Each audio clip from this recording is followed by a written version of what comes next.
नमस्ते दोस्तों। जैसे कि मैंने अपनी पुरानी वीडियो में आपको बताया कि अगर आपसे किसी को गलती से भी हर्ट हो जाए और दूसरा आपको इग्नोर करना लगे, आपसे बात नहीं करे, तो सिचुएशन में आपको क्या करना चाहिए, सिचुएशन को आपको कैसे हैंडल करना चाहिए। तो उन सारे पॉइंट्स के बाद ना आज मैं आपसे डिस्कस करूँगी कि अगर इतनी कोशिशें करने के बावजूद भी अगर सामने वाला फिर भी आपसे बात नहीं करे तो ऐसी सिचुएशन में आपको क्या करना चाहिए।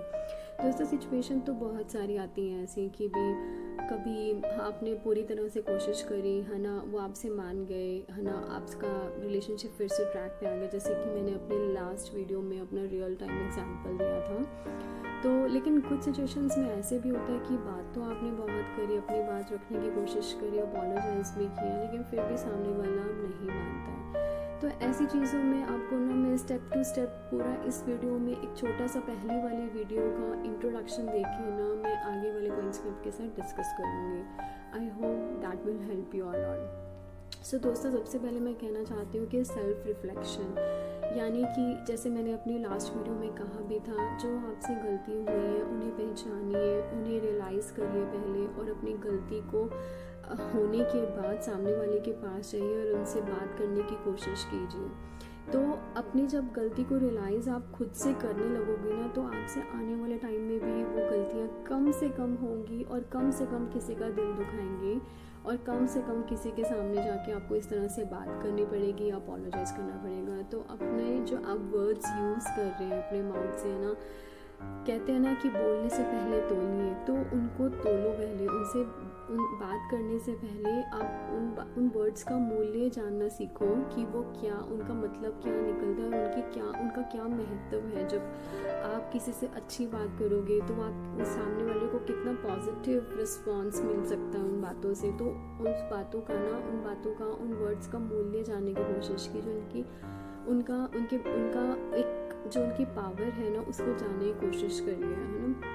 सो सेल्फ रिफ्लेक्शन से मेरे कहने का मतलब यही है कि अपनी गलतियों से सीखिए, उन्हें जानिए और कोशिश करिए उन्हें फ्यूचर में ना दोहराएं। दूसरा मेरा पॉइंट है कि गिव स्पेस से मेरे कहने का मतलब है कि जब आपने सारी बात कर ली उनके सामने, है ना, और आपने अपोलोजाइज भी कर लिया, आपने उनसे अपने दिल की बात भी बोल दी कि आपका ऐसा कोई मतलब नहीं था, है ना, हर्ट करने का, तो फिर भी वो आपसे अगर इतना ज़्यादा ओपन नहीं हो पा रहे हैं तो आई सजेस्ट कि उनको थोड़ा स्पेस दो और इनफैक्ट इस रिलेशनशिप को थोड़ा सा स्पेस दो।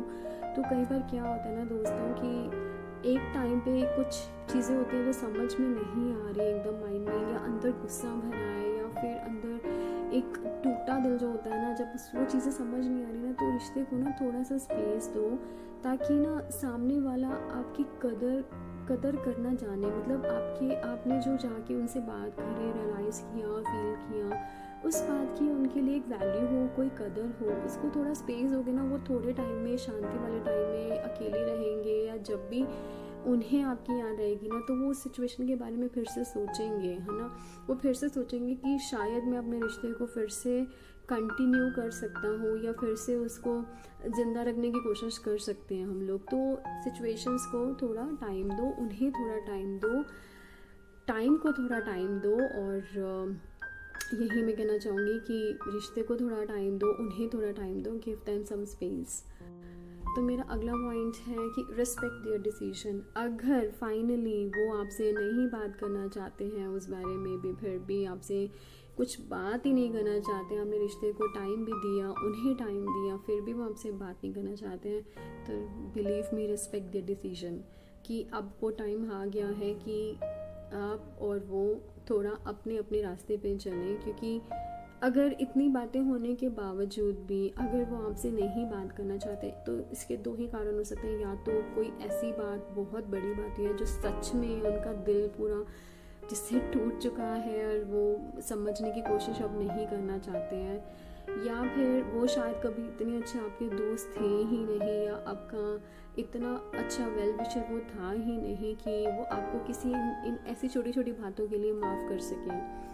तो जब एक अच्छी दोस्ती, एक अच्छी बॉन्ड वाली दोस्ती होती ना दो लोगों के बीच में, तो छोटी मोटी बातें ना मैटर नहीं करती। अगर पहली बात तो कोई नाराज़ होता ही नहीं, डायरेक्ट बोल देते हैं। अगर कोई हो भी जाता है, कोई थोड़ी बड़ी बात हो भी जाती है, तो आपके रियलाइज़ करने पे वो मान जाते हैं। फिर भी अगर वो नहीं मान रहे तो उसके दो ही कारण हो सकते हैं, या तो बात कुछ ऐसी बहुत बड़ी है जिससे जो एक्चुअली उनको काफ़ी ज़्यादा हर्ट कर गई, या दूसरी बात ये है कि आपका शायद वो एक अच्छा दोस्त कभी था ही नहीं कि वो आपको उस लेवल पे दिख सके, या उसका अभी भी उसको आपका साथ कितना ज़रूरी है ना।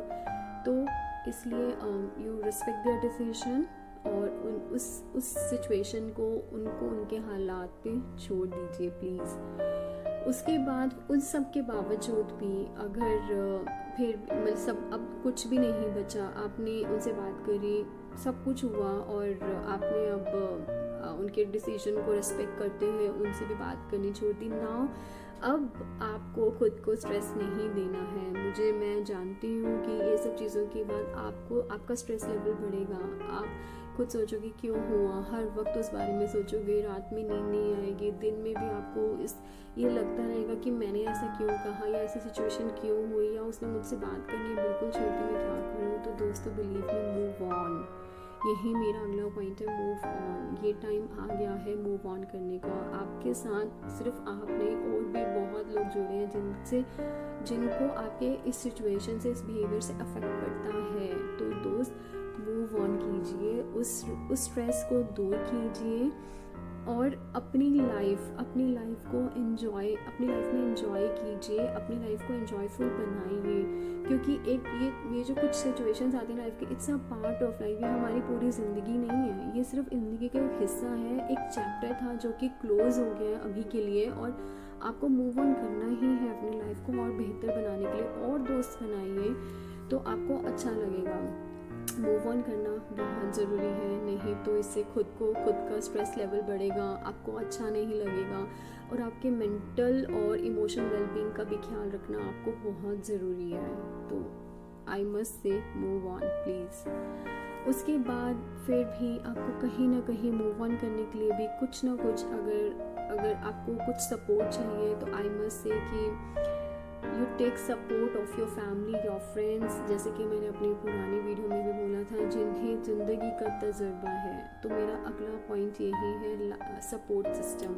जो भी आपके लाइफ में आपका सपोर्ट सिस्टम है, हो सकता है जिससे आपकी दोस्ती टूटी वही आपका सपोर्ट सिस्टम था, पर ज़िंदगी में और तो कुछ तो लोग मिले होंगे जो आपके वेल विशर है ना, जो आपको एक अच्छी सीख दे सकते हैं। तो अपने मम्मी पापा, भाई बहन, अपने अच्छे दोस्त कोई तो होगा आपकी लाइफ में, उनसे बात कीजिए और अपने मेंटल स्ट्रेस को कम कीजिए, उनके साथ टाइम स्पेंड कीजिए, उनसे बात कीजिए। अपनी इस प्रॉब्लम को भी उनसे बात कर सकते हैं, जिससे कि आप जब किसी से अपनी प्रॉब्लम, अपने दिल में जो बात होती है आप वो करते हैं ना, तो आपको काफ़ी रिलैक्स फील होता है, और आपका जो मेंटल स्ट्रेस होता है ना, वो उसको भी कम करने में काफ़ी हेल्प करता है। तो आप उनसे बात कीजिए, नई चीज़ों में इन्वॉल्व हुइए, है ना, घूमने निकलिए बाहर, नए दोस्त बनाइए, लोगों से मिलके अच्छा खाना खाइए, तो आपको काफ़ी इससे रिलीफ मिलेगा।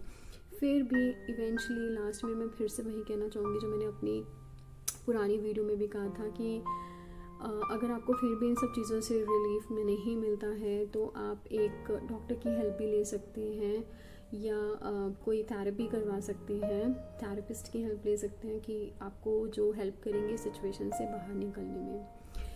आखिर में हर रिश्ते को बनाए रखना वैसे तो दोस्तों बहुत ज़रूरी होता है, और कहीं ना कहीं बहुत ज़रूरी नहीं भी होता है। तो अगर वो रिश्ता आपके मेंटल पीस और आपकी हैप्पीनेस को एक्चुअली अफेक्ट कर रहा है, तो मैं सजेस्ट करूँगी कि ऐसे रिश्तों से दूर होना ही थोड़ा आपके लिए अच्छा, जो कि आपके और आपकी फैमिली के लिए, आपके दोस्तों के लिए, आपके जो ऐसे डियर वंस हैं उनकी लाइफ पे भी इनडायरेक्टली आपकी लाइफ से अफेक्ट ना करे, ऐसे लोगों से आप दूर रहिए थोड़ा सा, और अपनी लाइफ को सुधारिए, बचा के रखिए, अपना मेंटल स्ट्रेस कम रखिए, और समय के साथ चीज़ें अपने आप सुधर जाती हैं और क्लियर आउट भी हो जाती हैं।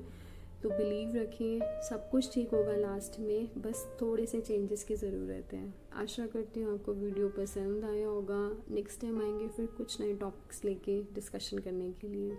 धन्यवाद।